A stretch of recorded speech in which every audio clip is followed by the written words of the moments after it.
বাইরে কি জোর বৃষ্টি হচ্ছে, আর এখানে তুমি বসে বসে ফোন ঘাঁটছো। বাইরে এত জোর বৃষ্টি হচ্ছে, তাহলে একটা কাজ করি চলো। বাইরে তো সুন্দর সুন্দর লাইট ইফেক্ট আছে, তাহলে এই সুযোগে একটা ভিডিও তৈরি করি। তাহলে এই ভিডিওটা যদি আমি পোস্ট করি তাহলে সহজে ভাইরাল হওয়া যাবে, কি বলো? তোমার কি মাথা মুথা খারাপ হয়েছে? এত জোরে বৃষ্টি পড়ছে, বাইরে যেয়ে ভিডিও করবা, যদি বাজ পড়ে? আরে কিছু হবে না, চলো তো এই নাও মোবাইল, আর একটা সুন্দর করে ভিডিও শুট করো। ছাতাটা কোথায় রেখেছো তুমি? ছাতাটা সত্যি এই মানুষটা না আমার কোনো কথা শুনে না। কি করছো তুমি? ঠিক মতন ভিডিওটা করো তো। এই দেখো না কি জোরে জোরে বিদ্যুৎ চমকাচ্ছে, তুমি চলে আসো, ভিডিও করতে হবে না, চলে আসো না।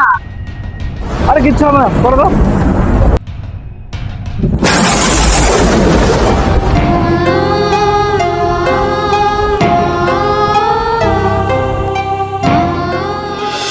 তো আশা করি বন্ধুরা ভিডিওটা দেখে তোমরা সবকিছু বুঝতে পেরেছো।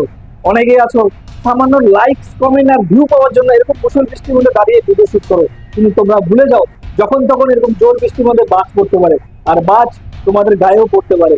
এই ভিডিওতে আমি যে জিনিসটা দেখানোর চেষ্টা করলাম, আশা করি ভিডিও দেখে তোমরা সবকিছু বুঝতে পেরেছো। তাহলে ভিডিওটাকে এখনই শেয়ার করে দাও আর তোমাদের প্রিয়জনকে এই তথ্যটা জানিয়ে দাও।